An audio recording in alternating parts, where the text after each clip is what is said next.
தமிழகம் எங்கும் max gold cash for your gold. Max gold நீங்க தங்க மட்டும் இல்லைங்க, பிளாட்டினம், டைமண்ட், சில்வர், ரூபினி எதை வேணாலும் விற்கலாம். உங்களுக்கான பணம் ரொக்கமா கையிலயோ இல்லைன்னா பேங்க் அக்கௌண்ட்லயோ உடனடியாக செலுத்திடுவாங்க. மார்க்கெட் மதிப்பை விட 100 ரூபாய் ஒரு கிராமுக்கு உங்களுக்கு கூடுதலா கிடைக்கும். தமிழ்நாடு முழுக்க டோர் ஸ்டெப் சர்வீஸும் இவங்க ப்ரொவைட் பண்றாங்க. உங்களுக்கு கோல்ட விற்கணும்னா அதுக்கு ஒரே ஒரு பெஸ்ட் பிளேஸ் மேக்ஸ் கோல்டு தான். கால் 04445454545. வணக்கம். Big topic with Karthik Mayakumar. வழக்கம் போல உலக கோப்பைன்னு வந்தால இந்தியா கிட்ட பாகிஸ்தான் சம்மடி வாங்கல, இந்த முறை வாங்கியிருக்கு. ஆனா இந்த முறை அடி கொஞ்சம் ஓவருங்க. இதை பத்தி தான் முழுக்க பார்க்க போற நிகழ்ச்சிக்குள்ள போலாம்.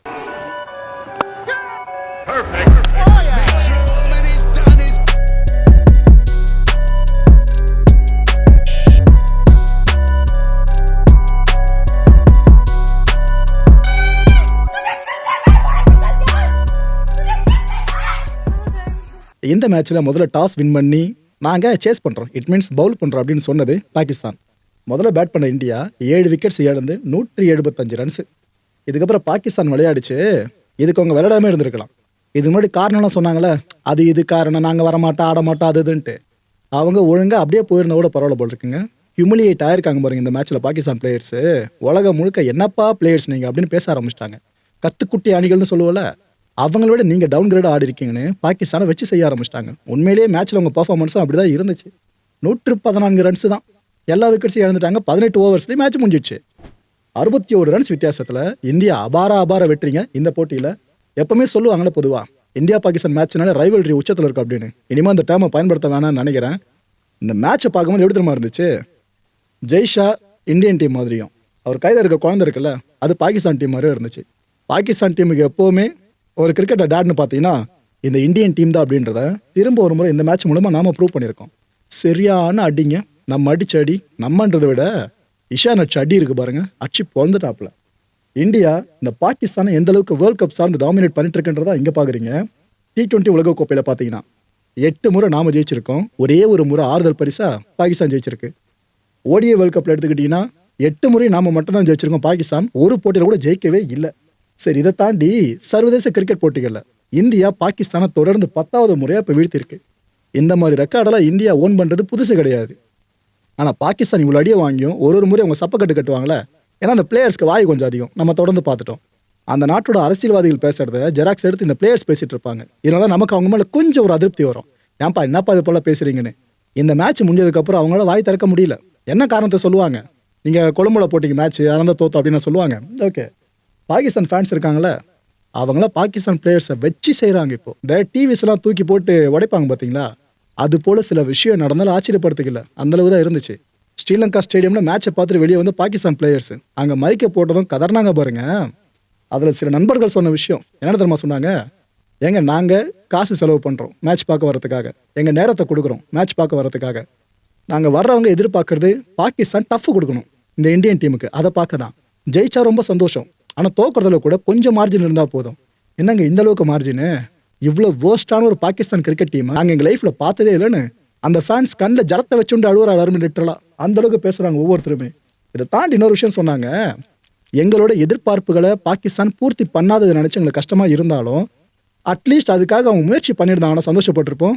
இந்த பிளேயர்ஸ் அதை பண்ணவேலன்ட்டு நம்ம சொல்லலை, பாகிஸ்தான் ஃபேன்ஸு இந்த அளவுக்கு பேசியிருக்காங்க. சரி, பாகிஸ்தானில் இருக்க கிரிக்கெட் ஃபேன்ஸ் ஆண்கள் இப்படி பேசுகிறாங்க பார்த்தா பெண்கள் ஒரு படி மேலே மேட்சை பார்க்குறாங்க டிவியில்.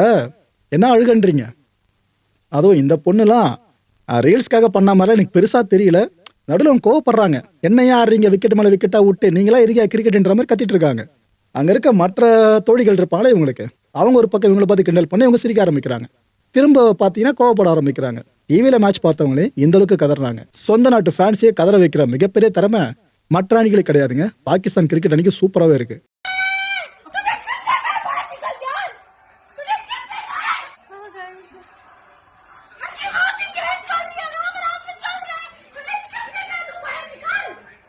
बात है, इस वक्त तो उसको नहीं करना चाहिए था। पता नहीं इसने क्या किया, बाहर निकला क्यों है ये? तू इतना बाहर था, इतना इतना ही बाहर था। उनके ऊपर कोई प्रेशर ही नहीं है, मतलब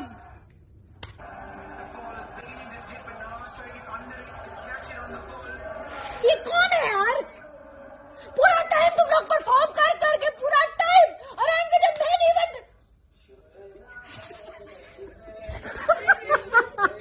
नसीम को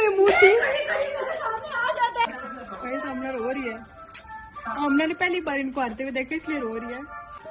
तुम पहली बार देख रही हो कि ये हार रहे हैं और ये सारे चोक कर गए, कोलैप्स कर गए। पहली बार तुमने देखा है इनको।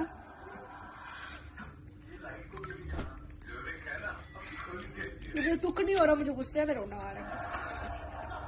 आउट करो यार इनको, दफा करो।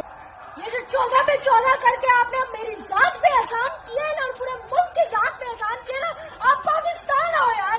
आपने एक तो जिस तरह टीम में आए हो, मैं क्या बोलूं, और उसके बाद आप जो परफॉर्मेंसेस दे रहे हो ना लगातार आगे पीछे शेडी, बॉलिंग आपसे पूरा टाइम हुई नहीं है, बैटिंग में जो थोड़ा बहुत कर रहे थे। பாகிஸ்தானுக்கு ஒரு பெரிய கண்டம் இருக்கிறதுக்கு அப்புறம் என்ன தெரியுமா, வர வெனஸ்டே நமீபியா டீமை இங்க எதிர்த்து விளையாட போறாங்க. அந்த மேட்ச்ல மட்டும் பாகிஸ்தான் தோத்துச்சு, அவ்வளவுதான், மூட்டை முச்ச கட்டு கிளம்ப வேண்டியதுதான். டோர்னமெண்ட் தான் வெளியே போயிடுவாங்க. சூப்பர் 8 பத்தி நினைச்சு பார்க்க முடியாம போயிடும். ப்ரோ அதெல்லாம் நடக்காது ப்ரோ. நமீபியாவை கண்டிப்பா பாகிஸ்தான் பீட் பண்ணிவிட நீங்க நினைச்சீங்கன்னாக்கா நினைக்கலாம் யார் வேணாலும். ஆனா நமீபியா ஓரளவுக்கு அன்னைக்கான டே அவங்களுக்கான டேவா மாறிடுச்சு. பாகிஸ்தான் வெளியே போக வேண்டியதுதான். சரி விடுங்க, இந்த மேட்ச்ல இந்தியா ஜெயிச்சதை பத்தி நாம இவ்வளவு பெருசா கொண்டாடிக்கிட்டு இருக்கோம்ல. ஆப்கானிஸ்தான்ல இருக்க கிரிக்கெட் ஃபேன்ஸ் எந்த அளவுக்கு கொண்டாடுறாங்க தெரியுமா? அவங்க கொண்டாடுறத பாருங்க. இந்தியா ஜெயிச்சதை நினைச்சு அவங்க பெருசா கொண்டாடல, அதை விட பாகிஸ்தான் அடிச்சு முடிச்சு விட்டோல, இவ்வளவு பேர் அடி கொடுத்துருக்கோல, இந்த சந்தோஷத்துல கொண்டாடினாங்க.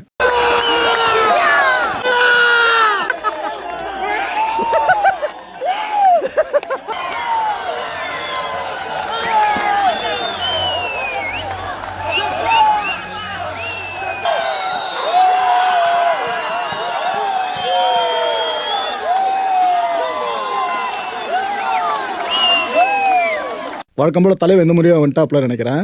போன வருஷமே பார்த்துருப்பீங்களே, அதாவது இந்திய தேசிய கீதத்தை ஒரு பாகிஸ்தான் ஃபேன் நல்லா பாடுறாப்ல, செம்ம மேட்டில் அப்படின்னு அந்த வீடியோ பயங்கர வைரல் ஆச்சு.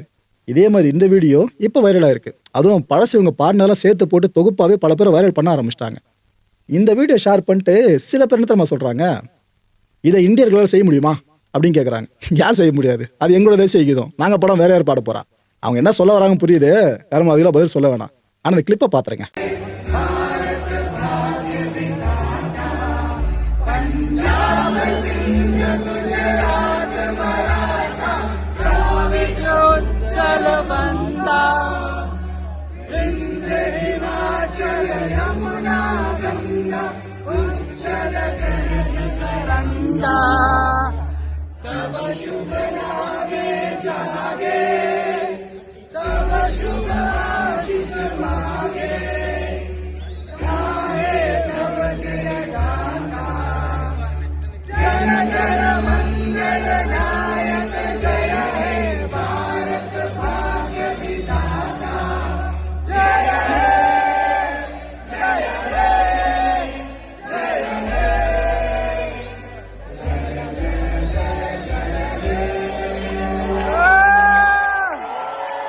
ப்ரோ பாகிஸ்தான் ஃபேன்ஸ்னால இப்படிதான் ப்ரோ, அப்படிதான் ப்ரோ, அது இதுன்னு பல பேர் இப்போ வரைஞ்சு கட்டு வருவீங்க. நம்மளேதோ இங்கே உயர்த்தலாம் பேசணும்னு நினைக்காதீங்க. ஏன்னா வேர்ல்ட் கப்பில் இல்லை முக்கியமான போட்டிகளில் நாம தோத்திருந்து அதுக்கப்புறம் இந்தியாவுக்குள்ளே என்னென்ன நடந்துச்சுன்னு நம்ம எல்லாருக்கும் நல்லா தெரியும். வீட்டுக்கு எதிர போய் போராட்டம் பண்ணுறது, கல் விட்டு அடிக்கிறது, தீ வச்சு கொளுத்துறது, இந்த பொம்மையை ஒரு பொம்மையில வச்சுட்டு இதெல்லாம் பண்ண எக்ஸ்பீரியன்ஸ் நமக்கும் இருக்குது. அதனால் இதுதான் நேரம்னு நம்ம எல்லாம் அப்படிப்பா இவங்கெல்லாம் இப்படிப்பா அப்படின்னு பொத்தாம் பிரித்து பார்த்துட வேணாம். ஏன்னா இந்த மேட்ச்சில் ரிசல்ட் மட்டும் கொஞ்சம் மாறி இருந்துச்சுனாக்கா யோசிச்சு பாருங்க இங்கே நிலைமை எந்த அளவுக்கு இருந்திருக்குன்னு சொல்லிட்டு. நல்ல வேலை அது நடக்கலை. இது எதுக்காக சொல்கிறேன்னா, ஸ்போர்ட்ஸ்மேன்ஷிப் எல்லாத்த விட முக்கியங்க. அதை பற்றி மட்டும் நம்ம ட்ராவல் பண்ணுவோம், மற்ற விஷயங்களை பெருசாக கன்சிடரே பண்ண வேண்டாம். இந்த மேட்சை பார்க்க வந்த வசீம் அக்ரம், பாகிஸ்தானோட முன்னாள் லெஜெண்டரி பிளேயர். இன்னொரு பக்கம் நம்ம ரோஹித் சர்மா, தலைவன் தான் போன T20 வேர்ல்டு கப் ஆட்சி கொடுத்தாரு இல்லையா, அவரும் வந்தாப்புல. 2 பேரும் ஆரத்தழுவின காட்சிகளை நீங்கள் தயவு செஞ்சு பாருங்க. ஏன்னா சோஷியல் மீடியாவில் வார் ஆரம்பிச்சிருக்குல்ல, பாகிஸ்தான் ஃபேன்ஸ் வெர்சஸ் இந்தியன் ஃபேன்ஸ்னு, அந்த வார் வேண்டாம். இதை பார்த்தீங்கனாலே போதும், உங்களுக்கே புரியும் அவங்க கரெக்டாக தான் இருக்காங்க, நாம தான் தேவையில்லாமல் உணர்ச்சி வசப்பட்டு இருக்கோன்னு.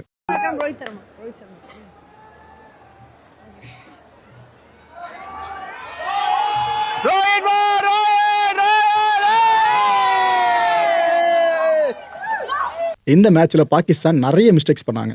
அதில் குறிப்பாக 2 மிஸ்டேக்ஸை மட்டும் சொல்கிறேன். அதில் மொதல் மிஸ்டேக் என்னன்னா, இவ்வளோ பெரிய கிரவுண்டு பிரேமதாசா ஸ்டேடியம் அப்படின்றது, அப்பேற்பட்ட கிரவுண்டில் இவங்க முதல்ல இறங்கி ஆடி இருந்தாங்கன்னா ஓரளவுக்காச்சும் வெற்றி வாய்ப்பு இருந்திருக்கும். ஏன்னா அவங்க சேஸ் பண்ணுறதை விட கண்டெயின் பண்ண கொஞ்சம் ஈகராக இருந்திருப்பாங்க. இந்தியன் டீமுக்கு ஒரு பெரிய ப்ரெஷரை கொடுத்துருக்கலாம். ஆனால் என்ன பண்ணிட்டாங்க, சொந்த சர்வல சூனியன்ற மாதிரி டாஸை வின் பண்ண பாகிஸ்தான் நாங்கள் மேலே பவுல் பண்ணுறோம் அப்படின்னு ஆரம்பிச்சிட்டாங்க. அங்கேயே பெரிய தப்பா. 2வது தப்பு என்ன பண்ணாங்க, பாகிஸ்தான் டீம் இந்த முறை இந்தியன் பேட்டர்ஸை பார்த்து எந்த அளவுக்கு பயந்துருக்காங்கன்றது அவங்களோட ஸ்பின்னர்ஸ் இருக்காங்களே அவங்கள பயன்படுத்த வச்சே புரிஞ்சிக்க முடியுது. பேசர்ஸே பார்க்க முடியல. ஷஹீன் அஃப்ரிடி ஆரம்பத்தில் பார்த்தா அப்புறம் முடிவில் பார்த்தா அவ்வளோதான், மற்றபடி பெருசாக பார்க்க முடியல. ஸ்பின்னர்ஸை வச்சே ஃபுல்லாக ஒப்பேற்றினாங்க. அது கூட அவங்க பெருசாக பயன்படுத்தலைங்க, ஒழுங்காக பயன்படுத்தலை. பவர் பிளே முடிஞ்ச உடனே உஸ்மான் தாரிக்கிட்ட பாலை குத்துறதா கூட ஓரளவுக்கு மேட்ச் பாகிஸ்தான் பக்கம் போயிருக்கலாம். ஆனால் உஸ்மான் அதுவும் கண்ணிலே காட்டல. யார் யாரை வச்சு போட்டு போட்டு போட்டு இஷானை தூக்கலான்னு பார்த்தாங்க. இஷான் ஒரே அடியாக தூக்கிட்டு போயிட்டாருங்க ஸ்கோரை. அவர் அவுட் ஆகிறதுக்கு முன்னாடியே எவ்வளோ அடிக்க முடியுமோ, டேமேஜ் ஏற்படுத்த முடியுமோ பாகிஸ்தானுக்கு ஏற்படுத்திட்டாங்க. ஆக்சுவலாக பாகிஸ்தான் டீம் ரொம்ப பெரிய அளவுக்கு பிலீவ் பண்ணது அவங்களோட ஸ்பின்னர்ஸை. ஆனால் இந்தியா பிலீவ் பண்ணது நம்மளோட ஒட்டுமொத்த பிளேயர்ஸை. இதான் வித்தியாசம். இந்த பாகிஸ்தான் என்ன பண்ணுச்சு, இந்த அபிஷேக் சர்மா அந்த பயலை மட்டும் முதல்ல தூக்கணும். ஏன்னா அந்த அபிஷேக் சர்மா நின்னா மேட்ச் முடிஞ்சிடும். நாம் பவுல்லாம் பண்ண வேணாம் கஷ்டப்பட்டு, ஃபர்ஸ்ட் பேட்டிங்கில் அச்சு எங்கேயோ பிறந்துருவாப்பில், நம்ம தோல்வியை ஒத்துக்க வேண்டியதுதான் அப்படின்ட்டு இவரை தூக்குறது என்னென்ன பிளான்ஸோ அதை மட்டும் போட்டுட்டு இருந்தாங்க. இவரையும் தூக்குனாங்க, பட்டுன்னு விழுந்துச்சு விக்கெட்டு. அதுவும் பாகிஸ்தானுக்கு பெரிய ஆரம்பம் அதான் இந்த போட்டியில். இந்த விக்கெட்டை வந்து நமக்கு ஒரு மாதிரி இதே நொறுக்கிடுச்சு. ஐயோ அபிஷேக் தூக்கிட்டாங்களா அசால்ட்டா அப்படின்ட்டு. ஆனால் இவரை மனசில் வச்சவங்க இஷானை மறந்துட்டாங்க. தலைவன் 40 பந்துகள் 77 ரன்ஸ், என்ன அடின்றீங்க, அவ்வளோ பெரிய ஸ்டேடியம் அது பிரேமதாசா. ஆனால் அங்கே ஒரு அச்ச ஷாட்ஸ் இருக்க ஒன்றும் பாகிஸ்தான் பேட்டர்ஸ்லாம் இதெல்லாம் நம்ம அடிக்க முடியுமா அப்படின்னு கைகட்டி வேடிக்கை பார்த்துட்டு தாங்க ஃபீல்டிங் பண்ணும்போது. அப்போ ஏற்பட்ட அடி ஒன்று இடி மாதிரி விழுந்துருந்துச்சு. ஆனால் செம்ம டேலண்ட்டுங்க. டொமஸ்டிக் கிரிக்கெட்டில் பெருசாக பர்ஃபார்ம் பண்ணி அதே சூட்டோட சூட்டாக இறக்கி விட்டாங்க. மனுஷன் அடிச்சு பொழந்திருக்காப்புல இந்த செகண்ட் வரைக்கும். இந்த போட்டியில் ஆட்ட நாயகன் வேற யாரு, நம்ம இஷான் கிஷன் தான். T20 வேர்ல்ட் கப்பில் ஆட்ட நாயகன். அதுவும் ஒரு பியூட்டி என்னன்னா விக்கெட் கீப்பிங் பேட்டருங்க. ஆக்சுவலாக T20 வேர்ல்ட் கப்பில் இது வரைக்கும் எந்த ஒரு இந்தியரும் விக்கெட் கீப்பிங் பேட்டராக இருந்து ஆட்ட நாயகன் விருதை பெற்றதே கிடையாது. அப்போ ஏற்பட்ட சாதனைக்கு முறையாக சொந்தக்காரனாக இருக்காரு நம்ம இஷான் கிஷன். இந்த மேட்ச்சில் இன்னொரு ஒரு நல்ல விஷயம் சொல்றதா இருந்தா, நம்ம ஹனுமன் கண்ட் இருக்கார்ல, அவரோட பெர்ஃபார்மன்ஸ் நடந்துச்சு. நம்ம முன்னாடியே சொல்லியிருந்தோம் இது நடக்க வாய்ப்பு இருக்குன்னு, அது நடந்துச்சு. பெர்ஃபார்மன்ஸை பண்ணி முடிச்ச கையோடு நம்ம இஷான் கிஷன் அவரோட ஆட்டோகிராஃப் போட்ட ஜெர்சியை ஹனுமன் கண்ணுக்கு ப்ரெசென்ட் பண்ணியிருக்காருங்க. இதை பார்க்கவும் ஜாலியாக தான் இருந்துச்சு மேட்ச்சில். ஆக்சுவலாக T20 வேர்ல்ட் கப் ஃபைனல் சார்ந்து நம்ம பார்த்தாக்க எந்த அளவுக்கு கலை நிகழ்ச்சியில் அரேஞ்ச் பண்ணுவாங்க, அது போல தான் இந்த இந்தியா பாகிஸ்தான் மேட்ச்சுக்கு அவ்வளோ நிகழ்ச்சி ஏற்பாடுகள். Highest score by Indian versus Pakistan T20 world cup எடுத்துக்கிட்டீங்கன்னாக்கா, விராட் கோலி பாகிஸ்தான் வந்து தலைவன் தான் எப்போவுமே. ஆனால் அவர் தான் T20 ஆறது இல்லையே. விராட் தான் இந்த லிஸ்ட்டில் இன்னும் எலிட்டா ஃபர்ஸ்ட்டில் இருக்காப்புல. 82 ரன்ஸ் நாட் அவுட்டு. அந்த இன்னிங்ஸை மறக்க முடியுமா? 2வது இடத்துல விராட் தான் 78 ரன்ஸ் நாட் அவுட்டு. 3வது இடத்த நம்ம இஷான் இப்போ பிடிச்சிருக்காருங்க நேற்று இன்னிங்ஸ் மூலமாக 77 ரன்ஸ். 4வது இடத்த Gambhir 75 runs. Virat again 57, again Virat 55 not out. அப்புறம் நம்ம robin Uthappa 50 runs. So Pakistan வந்தாலே வெறிகுண்டு அடிக்கிற பிளேயர்ஸ்னு எடுத்துக்கிட்டிங்கன்னா அவங்க எல்லாம் அதில் இருக்காங்க லிஸ்ட்டில். இந்த மேட்ச்சில் பும்ராவோட ஸ்பெல்ல பாகிஸ்தான் பேட்டர்ஸால் தொடக்கூட முடியல. என்ன அடி வாங்குறாங்க தெரியுமா? இந்த மேட்ச்சில் பும்ரா 2 விக்கெட்ஸை தூக்கினாருங்க. 2 சம பால், அந்த ஒன்னொரு ஏற்றுனதை குத்தி சம பால். 2 ஓவர்ஸ் பவுல் பண்ணி 17 ரன்ஸை மட்டும் விட்டு கொடுத்து 2 விக்கெட்ஸை தூக்கினாப்புல நம்ம பும்ரா. இன்னொரு பக்கம் ஹர்திக் பாகிஸ்தானோட ஆடுறோம்னாலே இவர் பக்கம் ஃபோக்கஸ் நிறைய போகும். தலை ஒரு மாதிரி அனிமேட்டடாக இருப்பாப்புல அப்படின்ட்டு. பேட்டிங் ஆகிறப்ப வந்தார் ஹர்திக்கு, வந்து கோல்டன் டக்குங்க வந்து தான் தூக்கி கொடுத்தாப்புல. 6 அடிக்கிற முயற்சியில் கேட்சை பிடிச்சி அமுச்சு விட்டாங்க. எந்த ரன்னும் அடிக்கலை, கோல்டன் டக்கில் வெளியே போகிறாப்புல. சரி, ஹர்திக் இங்கே சொதப்பிட்டாரே அவருடைய ஈகோ காரணமா? உண்மை அதுதான். ஏன்னா மற்ற அணிகள்லாம் கூட கொஞ்சம் நின்று அடிப்பார் போல இருக்கு. ஒரு 2-3 பந்து அடிச்சுட்டு அதுக்கப்புறம் பாகிஸ்தான் பேரை கேட்டாலே எழுந்து அடிக்கிறாள் தானே இவர். ஸோ ஃபர்ஸ்ட் பாலை தூக்கி கொடுக்கவே அவுட் ஆகி போயிட்டாரு. ஆனால் பவுலிங்கில் தலைவன் கலக்கிட்டாப்புலங்க. 3 ஓவர்ஸ் பவுல் பண்ணி 16 ரன்ஸை விட்டு கொடுத்து 2 விக்கெட்ஸை தூக்கினாப்புல. இதில் நம்மளோட பவுலர்ஸ்லாம் சூப்பராக பவுல் பண்ணியிருக்காங்கன்னு சொல்கிறதா, இல்லை பாகிஸ்தான் பேட்டர்ஸ்லாம் ரொம்ப ரொம்ப ரொம்ப மோசமாக பேட் பண்ணியிருக்கான்னு சொல்கிறதா, இட்ஸ் அப் டு யூ மக்களே. அடுத்து நம்ம வருண் சக்கரவர்த்தி தலைவன். இவரும் நேரத்தில் நல்ல பர்ஃபார்மன்ஸு. 3 ஓவர்ஸ் பவுல் பண்ணி 17 ரன்ஸை விட்டு கொடுத்து 2 விக்கெட்ஸை தூக்கினாப்புல. இந்த மேட்ச்சில் ஜெயிச்சதன் மூலமாக அந்த வெற்றி இருக்குல்ல, இது யாருக்கு திரும்ப டெடிகேட் பண்ணியிருக்காரு வருண் சக்கரவர்த்தி? மகா சிவராத்திரியா கரெக்டாக மேட்ச் நடந்து முடிஞ்சு சில மணி நேரங்கள் ஆரம்பிச்சுதா, சிவபக்தர்கள் உலக வாழ் சிவபக்தர்களுக்கு நான் இந்த வெற்றியை உரித்தாக்குறேன்ட்டு எமோஷனலாக அப்படி கனெக்ட் பண்ணி பேசியிருந்தாப்புல. ஓகே, இன்னொரு பக்கம் நம்ம சூரியகுமார் யாதவ் அங்கே பாருங்க, ஓ சார் தலைவர் வேற லெவலில் இருக்குல்ல. அது சூரியகுமார் யாதவ் இந்த மேட்சுக்கு முன்னாடி ஸ்பின்னராக மாறினாப்புல. It means net practice session அப்போ உஸ்மான் தாரிக் மாதிரி பவுலிங் ஆக்ஷனில் அவர் பால் போட்டார். அதை பேட்டர்ஸ்லாம் எதிர்த்து ஆட ஆரம்பித்தாங்க. அதே போல் பாஸ் பண்ணி பாலை கொஞ்சம் டெலிவரி பண்ணாப்புல. இந்த ஆங்கிள் இருக்குல்ல, அதை கொஞ்சம் கையை வளைச்சி டெலிவரி பண்ணியிருந்தார். சரி, நம்மளுக்கு புரிஞ்சிருச்சு ஸ்கை உஸ்மானை எதிர்கொள்ள ரெடி ஆகிறாரு, மற்ற பிளேயர்ஸை ரெடி ஆக்கிட்டு இருக்காங்க அப்படின்னு. எல்லாருக்கும் தெரியும் உஸ்மான் தாரிக் இந்த மாதிரி எக்ஸ்பெக்டராக இருந்தாப்புல இந்த மேட்சுக்காக அப்படின்னு சொல்லிட்டு. அப்போ ஏற்பட்ட எப்படி டேக்கிள் பண்ண போகிறான்னு நம்ம அங்கேயே ஒரு க்ளூ கொடுத்துறாரா. சூர்யா பேட்டிங் பண்ண வந்தார். 32 ரன்ஸுங்க. தலைவன் நின்று விளையாடினாப்புல. எப்படி விளையாடினார்னா, நின்றுன்றதுல இன்னொரு அர்த்தம் இருக்கு. உஸ்மான் பவுல் பண்ணும்போது அந்த பந்தை ஒரு நிறுத்தி ரிலீஸ் பண்ணுறாருல, சூரியகுமார் யாதவும் உடனே பேட் எடுத்து அடிக்கலாம் போல வெயிட் பண்ணி பார்க்குறாரு. பந்து பொறுமையா வர வரைக்கும் அப்படியே நிக்கிறார் சில மாதிரி. வந்ததுக்கு அப்புறம் ஹிட் பண்றாரு. இது போல தான் நிறைய பந்துல ஒரு ஃபேஸ் பண்ணாரு இந்த மேட்ச்ல. உஸ்மானுக்கு அதிகம் கொஞ்சம் கடுப்பாயிடுச்சு. என்னடா இது, நம்ம ஒரு ட்ரிக்கோட வந்தா நம்மள அசர வைக்கிற மாதிரி இன்னொரு ட்ரிக்கை தலைவன் கொண்டு வந்திருக்காரு அப்படின்னு அவரே மிரண்டாருங்க. இந்த மேட்ச்ல டாரிக்கோட பர்ஃபார்மன்ஸ் பத்தி சொல்லணும்னாக்கா 4 ஓவர்ஸ் பவுல் பண்ணாப்ல 24 ரன்ஸை விட்டு கொடுத்து ஒரு விக்கெட்டை மட்டும்தான் வீழ்த்த முடிஞ்சது. இதுக்கு இவ்வளோ பில்டப் அப்படின்ற மாதிரி ஆயிடுச்சு கடைசியில். ஆக்சுவலாக இந்த மேட்ச்ல வின் பண்ணி முடிச்ச பிற்பாடு ஸ்கை கிட்ட மைக்க போட்டாங்க. என்னங்க ஃபீல் பண்றீங்க அப்படின்ட்டு. ஸ்கை சிரிச்சுக்கிட்டு சிம்பிளா சொன்ன விஷயம், இந்த வெற்றி இந்தியாவுக்கான வெற்றின்னு சொன்னாரு. அவர் எதை மனசுல வச்சு சொல்றாரு புரியுதா? நமக்கும் பாகிஸ்தானுக்கு இஷ்யூ வந்து ஆபரேஷன் சிந்தூர் ஞாபகம் இருக்குல்ல, அதையெல்லாம் மனசுல வச்சுதான் இந்த வார்த்தைகளை பதிவு பண்ணியிருக்காரு. இதுக்கப்புறம் அவர் போட்ட இந்த இன்ஸ்டா ஸ்டோரியை பார்த்தீங்களா, மேட்ச் நம்ம ஜெயிச்ச பிற்பாடு எந்த அளவுக்கு நம்ம பிளேயர்ஸ்லாம் இந்த மேட்சை பார்த்தாங்கன்றது அவங்க கண்ணை பார்த்தா உங்களுக்கு தெளிவாக தெரியும். பொதுவாக இந்தியன் டீம் ஒரு மேட்ச்ல ஜெயிக்குது அப்படின்னா எல்லா யூனியன் மினிஸ்டர்ஸும் வந்து வாழ்த்து தெரிவிப்பாங்க, அப்படிலாம் சொல்ல முடியாதுல்ல. ஆனால் இந்த மேட்ச்ல ஜெயிச்சதும் மத்திய உள்துறை அமைச்சர் அமித்ஷா அவர்கள், பியூஷ் கோயல் அவர்கள், இன்னும் பல பேரும் அரசுல முக்கியமான அங்கமா இருக்க ஒவ்வொருத்தருமே இந்திய அணிக்கு வாழ்த்து தெரிவிச்சாங்க. ஸோ எல்லாருக்கும் நம்மளுக்கு தெரியும், இந்தியா பாகிஸ்தான் மேட்ச்னால நம்மளுக்கு கௌரவ பிரச்சனை, அது ஏதோ சாதாரண மேட்ச் மாதிரி பார்க்க மாட்டோம், அதான் இங்கேயும் பார்க்க முடிஞ்சது. ஆனால் இந்த மேட்ச் இன்னொரு விஷயம் நோட் பண்ண வேண்டியது, கை கொடுக்கலங்க.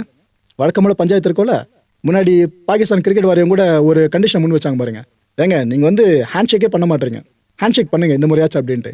அதெல்லாம் நம்ம மதிக்கவே இல்லை, இந்த மாதிரி ஹேண்ட் ஷேக் பண்ணலை. ஆனால் இது நம்ம ஊக்கப்படுத்தணுமான்னு கேட்டிங்கன்னா நான் அதில் முரண்படுற மக்களே. ஏன்னா எல்லாத்துக்கும் ஒத்துக்கிட்டு ஆட ஆரம்பிக்கிறோம்னாக்கா ஸ்போர்ட்ஸ்மேன்ஷிப்பு கண்டிப்பாக அங்கே இருக்கணும். இந்திய அணி பாகிஸ்தான் ரெண்டு சேர்த்து நான் சொல்கிறேன். ஆனால் நீங்கள் ஹேண்ட் ஷேக்கே பண்ண மாட்டீங்கன்னா அப்புறம் எதுக்கு விளையாடணும்? கேட்டால் 1008 காரணத்தை சொல்லுவாங்க.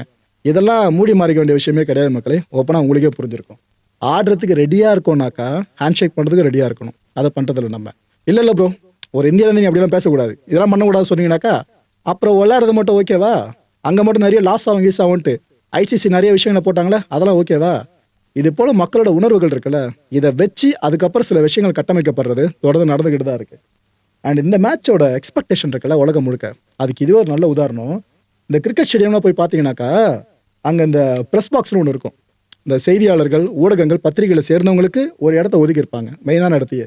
அங்கேருந்து தான் ஃபுல்லாக நியூஸ் அவங்க ஜென்ரேட் பண்ணி கொடுத்துட்டு இருப்பாங்க, அவங்க சம்மந்தப்பட்ட சேனலுக்கும் அவங்க சம்மந்தப்பட்ட பத்திரிகைக்கும். ஃபுல்லுங்க, ஹவுஸ் ஃபுல்லு.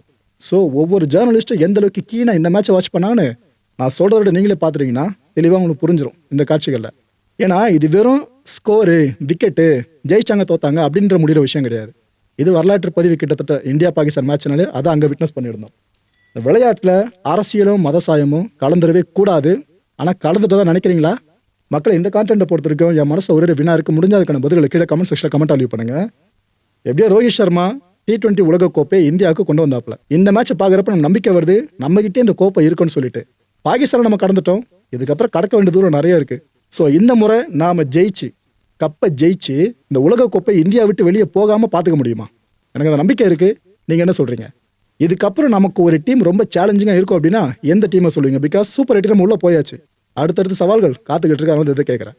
அடுத்த நிகழ்ச்சி சந்திக்கலாம். நன்றி, வணக்கம், ஜெய்ஹிந்த். தமிழகம் எங்கும் max gold, cash for your gold. Max gold நீங்க தங்க மட்டும் இல்லைங்க, பிளாட்டினம், டைமண்ட், சில்வர், ரூபினி எதை வேணாலும் விற்கலாம். உங்களுக்கான பணம் ரொக்கமா கையிலயோ இல்லைன்னா பேங்க் அக்கௌண்ட்லயோ உடனடியாக செலுத்திடுவாங்க. மார்க்கெட் மதிப்பை விட 100 ரூபாய் ஒரு கிராமுக்கு உங்களுக்கு கூடுதலா கிடைக்கும். தமிழ்நாடு முழுக்க டோர் ஸ்டெப் சர்வீஸும் இவங்க ப்ரொவைட் பண்றாங்க. உங்களுக்கு கோல்ட விற்கணும்னா அதுக்கு ஒரே ஒரு பெஸ்ட் பிளேஸ் மேக்ஸ் கோல்டு தான். கால் 04445454545. என் நண்பர் மாயம் ஸ்டுடியோஸ் நேயர்களே, மாயம் பக்தின்னு ஆன்மீகத்துக்காக பிரத்யேகமா ஒரு சேனலை கொண்டு வந்திருக்கோம். மறக்காம சப்ஸ்கிரைப் பண்ணி அந்த சேனலுக்கு உங்களோட ஆதரவை மனப்பூர்வமா தெரிவிங்க. வணக்கம் மாயம் ஸ்டுடியோஸ் நண்பர்களே. மாயம் ட்ரெண்ட்ஸ் அப்படின்ற ஒரு புதிய ஃபேஸ்புக் பேஜை ஓப்பன் பண்ணியிருக்கோம். நீங்கள் யூடியூப்ல பார்த்துட்டு இருக்கீங்களா நம்மளோட கான்டென்ட்ஸ்லாம், இதெல்லாம் விட ஒரு படி மேலே ரொம்ப கிறிஸ்பாகவும் ரொம்ப சூப்பராகவும் நிறைய கான்டென்ட்ஸ் உங்களுக்கு இந்த பேஜில் காத்துட்டு இருக்குங்க. ஸோ உடனடியாக ஃபேஸ்புக் பிளாட்ஃபார்ம் போங்க, மாயம் ட்ரெண்ட்ஸ்னு டைப் பண்ணி சர்ச் பண்ணி நம்ம பேஜை ஃபாலோ பண்ணுங்க. அப்படியே நம்ம சேனலையும் நீங்கள் சப்ஸ்கிரைப் பண்ணிட்டீங்க அப்படின்னா இன்னும் நிறைய புது புது கான்டென்ட்ஸை உங்களுக்காக ப்ரொடியூஸ் பண்ணி கொடுத்துக்கிட்டே இருப்பாங்க. நீங்கள் பண்ணுற ஒவ்வொரு சப்ஸ்கிரிப்ஷனும் எங்களுக்கு பெரிய மோட்டிவேஷனாக அமையும்.